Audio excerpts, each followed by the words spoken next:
All right, good morning, everybody. I'm Tim Smith. You can find me at Twitter at tsmith_co, but today we're going to talk a little bit about growing into your IT role. Now, the reason I chose this topic was because 2 years ago, I worked for a reseller technology company that decided to just let everybody know, hey, we're going to close the doors, have a good day.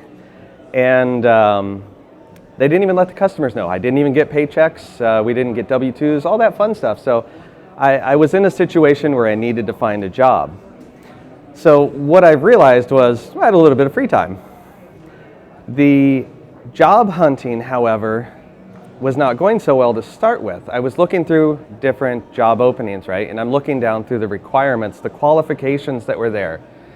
And all those qualifications seemed to be higher than what I wanted, or higher than what I had, I should say, or they were things that I would be considered overqualified for. So, print administrator, or, like level 3 top guy, CTO, that's not me. So throughout this journey, I've realized a couple things. And one of those is that in qualifications that are on the resumes there, those are mostly for the employer. That's a best case scenario for the employer. What you're going to see on those requests are not necessarily what they're actually looking for, if that makes any sense. So what I mean by that is, one, the qualifications I find on job requests or job postings are rarely written by somebody who actually knows the role. We're going to need 6 years of Kubernetes. You're not going to have that. Nobody's going to have that. Or you're going to see, like, I need you to have your CCIE, you need to be a master certified automotive technician, and you need to have a Pulitzer Prize. What they're really looking for is for somebody that can hit maybe one of those, and obviously those are very bad examples, but they're looking for somebody that can hit one of those, maybe two of those, or they're looking for somebody who can hit one of those and grow up into one of those others. So when I started looking at qualifications listed on job openings, what I decided was those should be targets for me to hit within being in that role for 1 year. So if they said you need to be able to administer NSX, I am not an NSX admin. I have very little networking experience. I'm the IP any on the firewall guy. So my goal is if they said we needed a vSphere admin, but you need to have NSX experience as well, my goal would be within that first year to have obtained VCP, network virtualization, to be able to have the education and certification to show the requirements that would be met. Now, don't forget, in job hunting, negotiations are everything. Everything is negotiable. So you're going to go in, you're going to talk about salary, right? You're going to talk about time off, you're going to talk about all those things. But don't forget to talk about negotiating the qualifications, because you might have maybe educational experience, maybe you've never had hands-on experience with something. A lot of times that's good enough where you can say, look, I've got this particular course or training material I've taken. Let's go ahead and say that within 6 months I need to demonstrate some sort of deliverable that I do actually have the equivalent hands-on experience because of my book knowledge of the subject. And a lot of times you might find that they'll say, okay, well, let's go ahead and say, we'll start you off at this salary, but once you prove that within a 6-month time, then we'll be at the target salary that we negotiated for. So we're already starting to grow into our IT role before we've even taken the particular IT role by setting a goal of that learning path or where we want to be within that time. Also, when we're talking about growing into your IT role, complacency is going to be our enemy. So whether you're getting lazy in your job, so let's say you've been at your job for a couple years and it's the same thing day in and day out. They're going to have you, check the backup reports every day. You're spending maybe an hour doing that. You're going to spend another hour doing this, and it's the same thing over and over again. You've gotten to the rhythm and nothing is new. Well, if you don't have time that you're dedicating to challenging yourself, you're going to get very complacent in your role, and you're going to find out that the rest of the field is leaving you behind because they're learning the new technologies that are getting released. They're learning the new technologies that your company's already implementing, and you're sitting here staying with the legacy technology that keeps working its way out the back door. So try not to get complacent or lazy in the role you're at. You want to challenge yourself. So I like to say, always be learning. That's kind of the thing I always tell my wife. I always tell my kids and my coworkers. It's my theme in my life is try to always be learning. So in my case, my role currently is a solutions architect at Veeam, and I have nothing to do with Kubernetes. I have nothing to do with Python.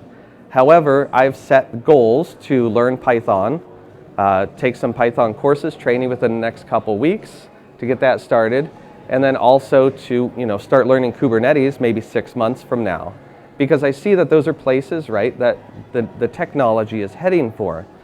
So even though they're not requirements or any necessarily thing that's going to do with my current role, I want to make sure that I'm always learning something new.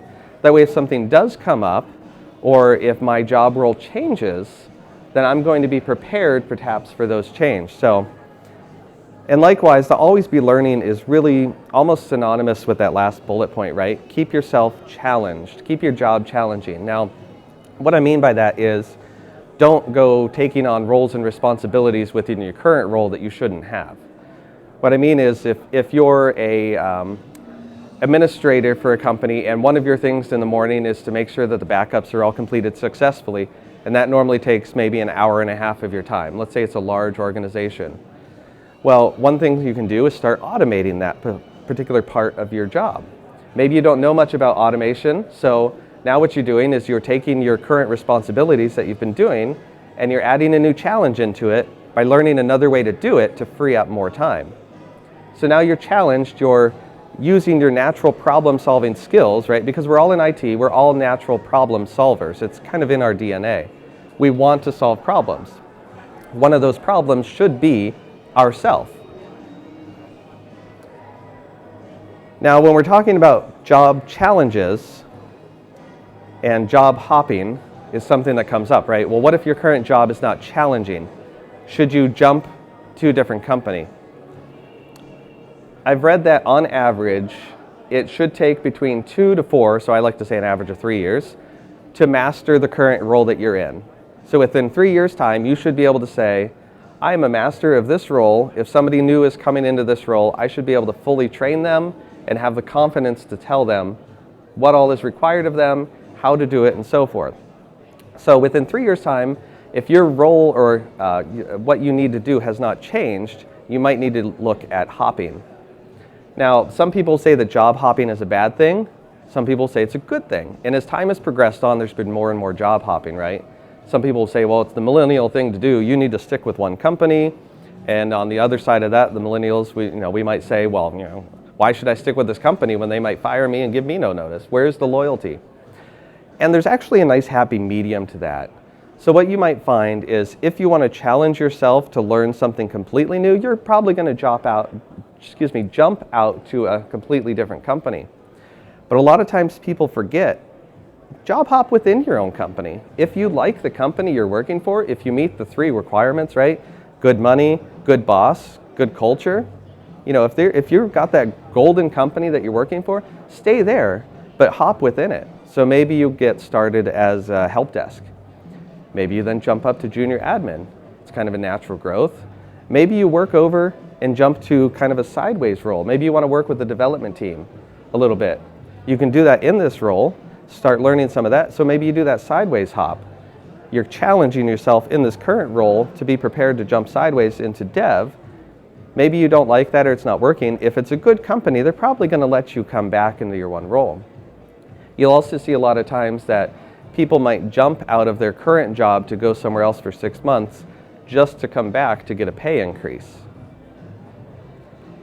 It happens a lot, and sometimes that's the only way to get a pay increase. So you kind of have to find that fine line between where you need to go for growth versus where you need to go for knowledge and stability, though, in your career. So if you're going to hop, don't burn bridges.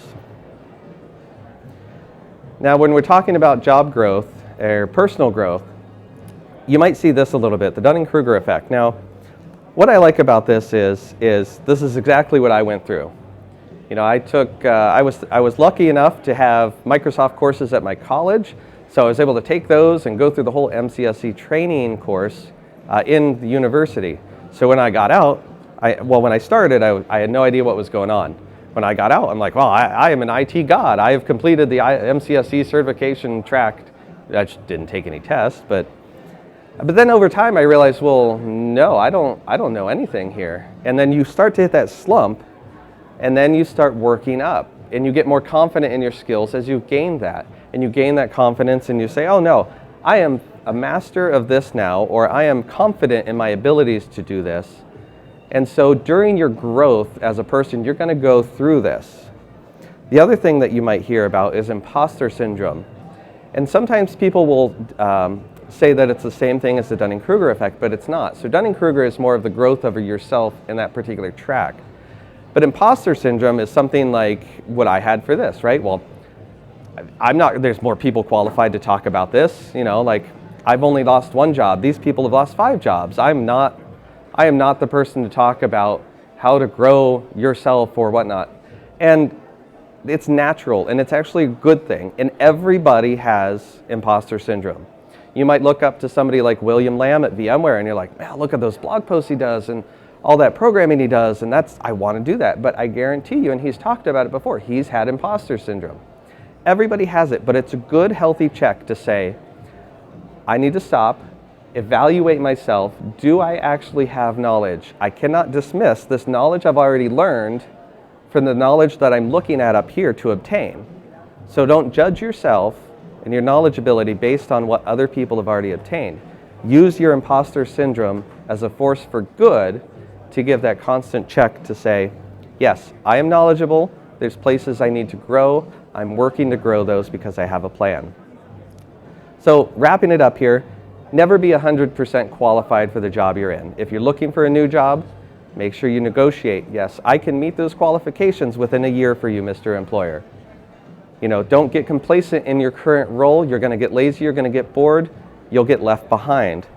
Sometimes the bad things can turn into good things. I was very happy in the company I was at. When they went under, it forced me to hop from the reseller side to the vendor side. Pay increase, satisfaction, time off, all of those things increased for me. And it ended up being a lot better than I could have ever imagined. Thank you.